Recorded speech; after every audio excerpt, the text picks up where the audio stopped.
السلام علیکم دوستو، میں ہوں غلام جیلانی شاد. آپ دیکھ رہے ہیں دیکھو بلوچستان.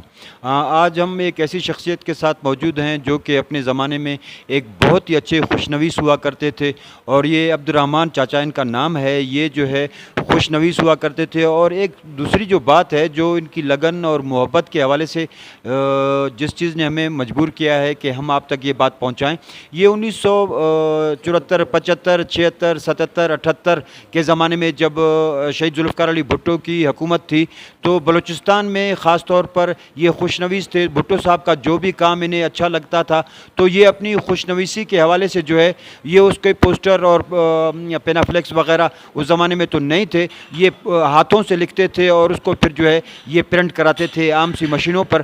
تو یہ ہمارے ساتھ موجود ہے، ہم ان سے بات کرتے ہیں کہ یہ سلسلے میں کیا کہتے ہیں. السلام علیکم چاچا جی. وعلیکم السلام. اچھا، آپ کیا بتائیں گے کہ یہ آپ یہ خوشنویسی آپ نے کیسے شروع کی، اور یہ خاص طور پر جو یہ چیزیں آپ یہ اٹھا کر گھوم رہے ہیں اور یہ دکھا رہے ہیں، آخر وجہ کیا ہوئی کہ آپ ان کو 74 75 76 سے محفوظ کیے ہوئے ہیں؟ وجہ کیا ہے؟ وجہ یہ ہے کہ بھٹو صاحب کی کارکردگی ہمیں پسند تھا. اچھا سے اچھا کام کیا کرتا تھا، غریبوں کا خیال رکھتا تھا، اور ملک کی ترقی کے لیے جو کچھ کیا کرتا وہ سچ مچ سچ تھے، کوئی اس میں ایر پیر نہیں تھا.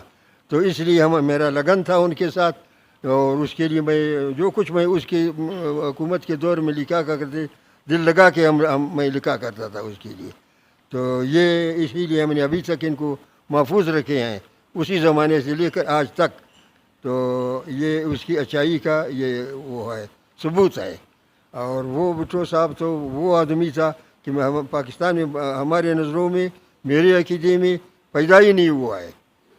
بس یہ اتنا ہی ہے ہمارا بات. اچھا، یہ جو مختلف زبانوں میں یہ جو پوسٹر لکھے ہوئے ہیں جن کی خوشنویسی آپ نے خود کی ہے، آپ نے اپنے ہاتھوں سے ان کو لکھا ہے، تو یہ جو ہے ان میں کیا کیا لکھا ہوا ہے؟ اس میں جو ہے کون کون سی زبانوں میں لکھا ہوا ہے؟ پشتو میں لکھا ہوا ہے. پشتو میں اس لیے لکھا ہوا ہے کہ پشتون لوگ جو ہے نا پشتو میں پڑھے، وہ سمجھے ان کی کارکردگی وہ اور اس کی اچھائی، اسی لیے اس کو پشتو میں پوسٹر لکھے ہیں. پھر اسی طرح بروئی زبان میں لکھے ہیں تو تاکہ بروئی پڑھنے والے وہ سمجھے، وہ پڑھے اس کی کارکردگی، اس کی لگن، اس کی اخلاص. تو وہ بروئی میں لکھے ہیں، بلوچی میں بھی لکھے ہیں، اردو میں بھی لکھے ہیں. تو یہ اس لیے تاکہ لوگ پہچانے، لوگ سمجھ لیں اس زمانے کے دور میں.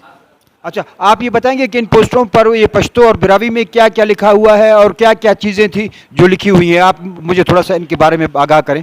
اس زمانے میں جو گورنمنٹ کی جو ترقیاتی کام تھے، ترقیاتی کام کیا کرتے تھے حکومت، تو وہی کچھ لکھے ہوئے تھے. جو اچھا کام تھا اس کا اناؤنسمنٹ کیا کرتے تھے اسی پوسٹروں میں. تو اچھائی سب کچھ جو اچھے تھے وہ کچھ لکھے گئے ہیں. تو پہلے جو بھٹو صاحب کی حکومت تھی آپ نے دیکھی، اور آج آپ حکومتیں دیکھ رہے ہیں، تو ان میں کیا فرق محسوس کرتے ہیں؟ یار لاکھوں میں فرض کیا ابھی ہم کیا کہیں ابھی. بھٹو کے دور میں تو بھائی بس ہر آدمی مطمئن تھا، ہر آدمی بادشاہ تھا، کسی چیز کی کمی نہیں تھا، مہنگائی نہیں تھا، کچھ بھی نہیں تھا، کوئی پریشانی اتنا نہیں تھا. تو یہ محسوس ہے نا. اب تو مایوس بچے ہوئے ہیں یار. اچھا ہاں، اب تو مایوس کیوں، بس اتنا ہی کافی ہے. اچھا، اس کے علاوہ آپ ہمیں یہ بتائیں کہ آپ کا مکمل نام کیا ہے اور آپ کہاں کے رہنے والے ہیں؟ عبد الرحمن میرا نام ہے. میں کلی دیبار بابا غلام علی روڈ ادھر کا رہائش پذیر ہوں. خود ملازم رہا ہوں یہ اپنے پریس انفارمیشن میں پی آئی ڈی کوئٹے میں.